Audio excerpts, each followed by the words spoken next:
Hello guys, कैसे हैं आप? आई होप कि आप सब बेहतर होंगे। एंड मैं आज काफ़ी दिनों में एक न्यू ब्लॉग बना रही हूँ क्योंकि बीच में कुछ प्रॉब्लम्स आ गई थी जिसकी वजह से मैं कोई भी ब्लॉग नहीं बना पाई थी। और मैं आज आपको सिखाने जा रही हूँ कुछ वर्ड्स मीनिंग, क्योंकि जब भी हम कोई चीज़ ट्रांसलेट करते हैं, फिर चाहे वो हिंदी हो या इंग्लिश हो, हमें ट्रांसलेट करने के लिए किसी भी चीज़ का मीनिंग पता होना चाहिए, यानी उसका मतलब पता होना चाहिए, तभी हम ट्रांसलेट कर पाएंगे। जैसे आज मैं आपको सिखाने जा रही हूँ कुछ वर्ड्स मीनिंग, जैसे आर हमारा, कीप रखना, फ्रॉम से, बी होगा, विल होगा या होगी, हैड था या थी, सैड कहाँ, डिड किया, इन में, हैर यहाँ, वास था या थी, हैड पास है या चुका है, यानी कुछ हो चुका है, या जैसे भी जब कुछ हो गया होता है तो हम बोलते हैं ना ये हो चुका है, वैसे हैज़ चुका है या पास है, बीन रहा है या चुका है, गेंट पाया, जैसे आप कुछ हासिल करते हैं, पाया या हासिल किया, वे रास्ता या तरीका, यानी किसी चीज़ को पार करने का रास्ता, यानी कोई भी आप काम करते हैं उसको करने के लिए कोई तो रास्ता होता है ना, और तरीका होता है वैसे। हैव पास है या चुका है, फॉर उसके लिए या किसी के लिए, फॉर का मतलब उसके लिए, किसी के लिए, सिंस जब से, विच कौन सा, डो करना, से कहना, जैसे आप किसी से कुछ कहते हैं तो कहना, से कहना, इन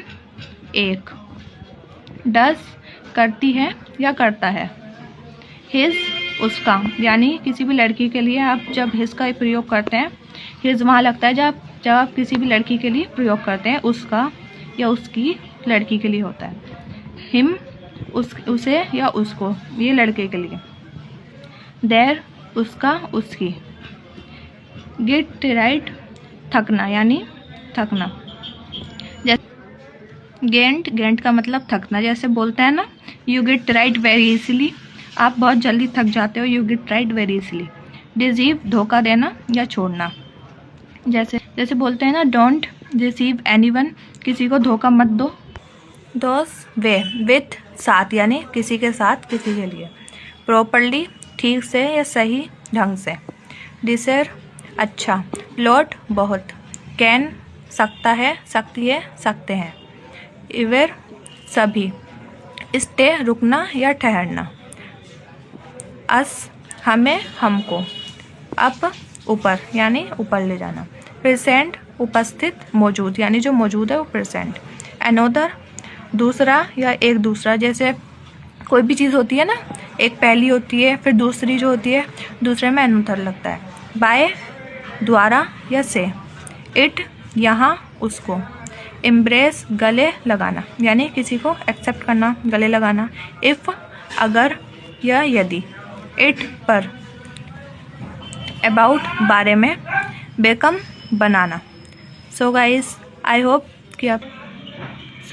ये कुछ वर्ड्स मीनिंग थे जिन्हें हम रेगुलर यूज़ करते हैं, और मैं आपसे यही उम्मीद करूँगी कि आप इन्हें याद करेंगे, रटेंगे नहीं, क्योंकि जब भी हम कोई भी चीज़ रटते हैं, एक चीज़ को बार बार बोलते रहते हैं, तो वो रटना होता है।